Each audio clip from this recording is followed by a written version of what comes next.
Hey guys, how's it going? It's been a while. I've been doing tons of projects around the house and YouTube is just kind of taking a back seat. But I'm back and the fish room has been kind of just chugging along. I've been working on certain things but haven't been real focused on it, but I'm coming back to it now because I've gotten a ton of projects done around the house and working on the businesses and stuff. So, and I got braces in Invisalign. So if I'm talking a little funny or lisping, that's why. I'm trying to get my teeth fixed. It's something I've dealt with my whole life, and it's finally getting to the point where it's starting to become a little bit of a problem, so I had to go in and get that fixed. So you might hear a little lisping and stuff. That's these Invisaligns. I got them about 2 weeks ago, and I went on vacation, so the fish room took a little bit of a hit on vacation. I'll show you what happened. Nothing major, but we're working on that to fix that right now. So first off, let's look at the new Discus. So this one I found at the waterfront. She is in quarantine right now. She's got about 8 more days of quarantine. So she's doing real well. She's eating real well. 30 days of the Prozzy because she did come in with gill flukes. So there's not much, I mean, a little bit of salt. She's kicked that gill fluke, whatever it was, because she was pumping one gill and she was spitting a ton, like constantly spitting. That's usually a good sign, but you can see she's pumping both gills pretty good. So she will be crossed over with my reds. Hopefully they're out. They are. So one thing with these reds here, they a little bit skittish, and so I just put them in this tank yesterday, so they've opened up pretty well and relaxed a little bit. But they were in this 90 here. And I don't know, man, these 90s, they're cool as far as, I guess, if you got tons of filtration, but the maintenance on them is just a pain in the butt. So I kind of said, you know what, this is not going to be a Discus tank. It could be a show tank eventually. But what I've done is I've done my grow out Lake Antijo, Bozemanai, which are the parents down here. So the male just lost his color for the morning spawn. And then there you see my leucistic Kribensis, right there. So she started the whole project. I crossed her with a regular Kribensis, and then took the fry, which was 50-50, and then crossed them with an albino, and then got rid of the regular. So now I have this leucistic female, which she's going to keep going on my breeding project. And so they pulled out these platinums. So I'm going to work with these platinums here. Let's see if I can find one. Right there. Where are the platinums? Right there.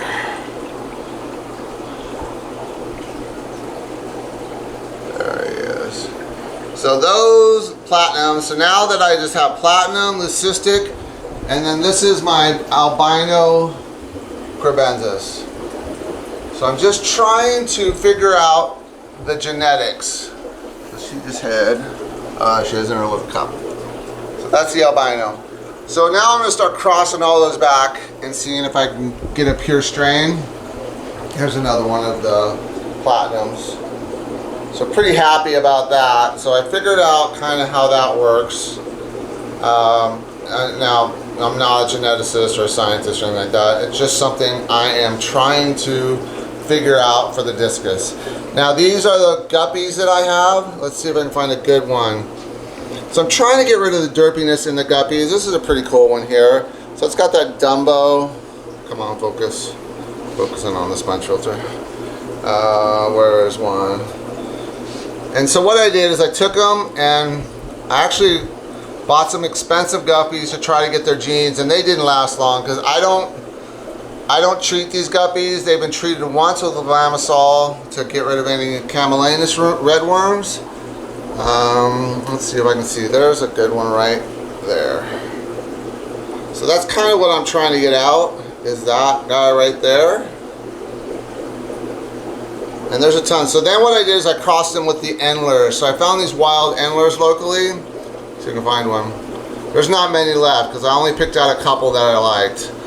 I'm sure you can see them on camera. Let's see if I can pick them out. Oh, there's one. So that's a cross. That's a cross between a Endler and Guppy. So I'm just going to kind of show the tank because it's not focusing in. It's focusing in on those sponge filters. And there's one of my bozemanii that I'm growing out. So that's going to go in the other tank. So these all these fish are going to go to the shop to be sold. And then here is the black rams. So let's feed these guys. You can watch these guys go to town. So these are the black rams. And so I'm going to pick out probably 6 to 12 of these and do future breeding with these. Let's see, I'm going to town. And sell all the yellows. So these will be available at the waterfront, slc.com. So all my fish will be going there now. And I'm actually going to do a tour of that store coming up, so that'll be cool. But they're changing everything around. They're going into some pretty heavy stuff, which is cool. Really cool store. They bring in stuff that I've never seen before, which is pretty awesome. So, and then you see my stir-bys. I have about probably 50 stir-bys in the room. And I had a hatch of about 30 the day before I went on vacation. And unfortunately they didn't make it. I had one stir-by make it out of that, so they got to be really taken care of kind of in the first couple weeks. So you see those stir-bys. But these black rams are starting to look good, so they're just turned 3 months old. So now what I'll do is I'll pick out some of the top ones for breeders, and I'm going to kind of dedicate a couple tanks to these guys because they are pretty valuable actually. I'm pretty shocked on the pricing for them. So on about 45 retail average. It varies on size, but so those are pretty cool. So those will be in for sale coming up here probably in about a week or two. These will all be for sale in about a week or two. Oh, there's one of my crosses. So yeah, unfortunately it's not going to focus for me, but you can kind of get a good visual of this tank. So this is all the live bearers. And then there are some stir-bys in here, and there's Grandma Pleco, one who started my whole fish room right there. She cycled all my tanks, so she gets to stay no matter what.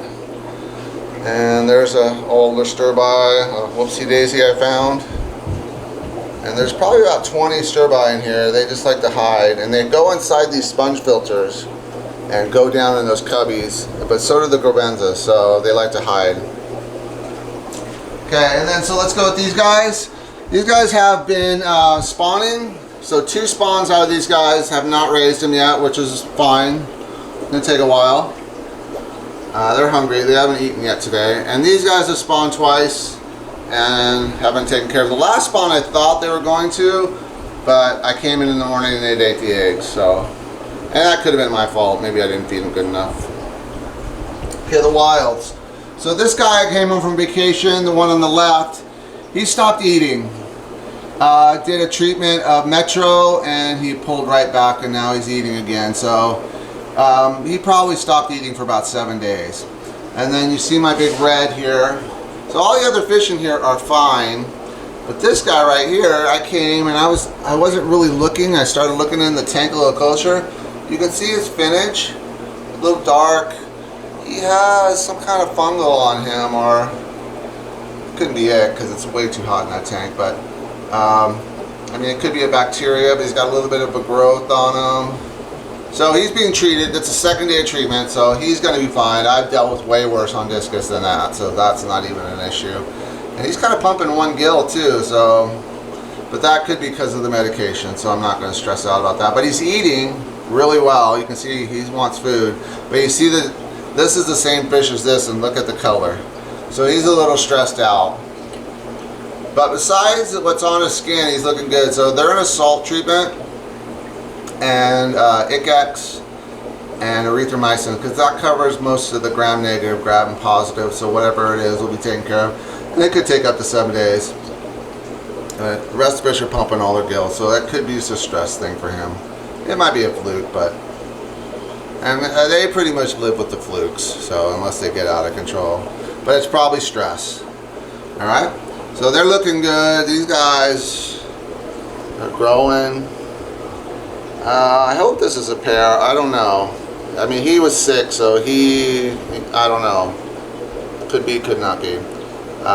She laid eggs once, but he had no interest in taking care of them. So, and did not fertilize them. Okay? So then we have the F1 stir-bys. These are the guys kicking out all the eggs in the room. Pretty healthy. You can see she's actually starting to lose her color a little bit. Let's see if I can get it. I mean, she looks great still. Good finish.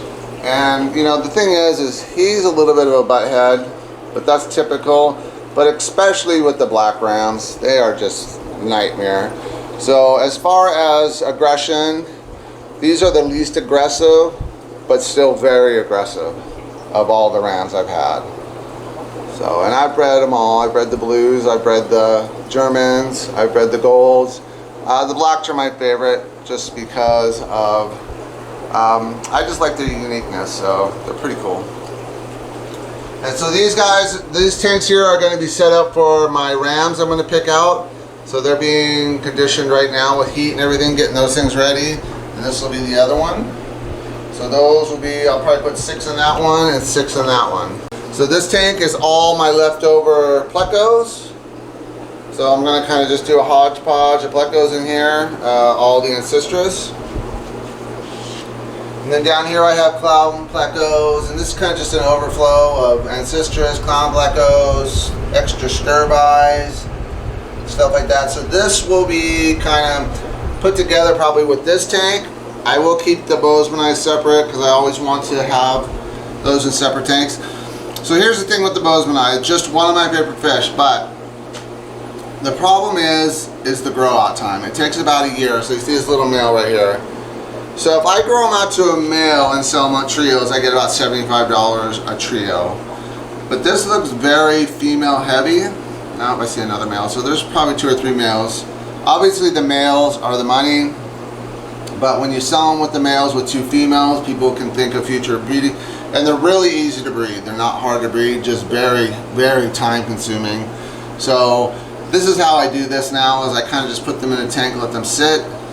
They're going to get this 90 themselves. And what I'll probably do is put my Guppy strain in here and keep going with that. And then I might even do the albino Kribensis at the bottom.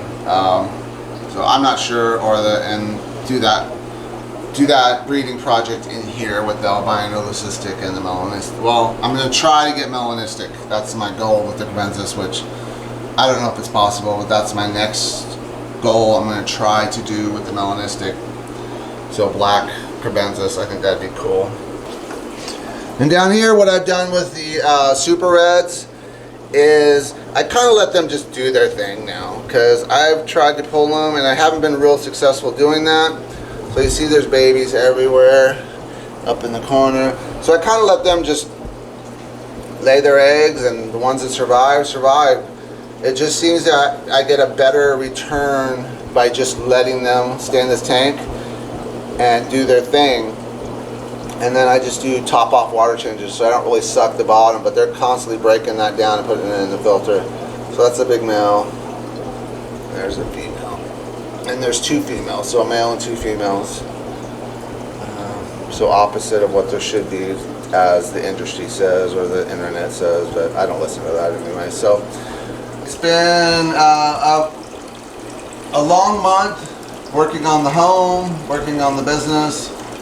I've kind of just made sure the fish are fed, and that water changes are happening at least once a week. So we're going to come back and get this full time.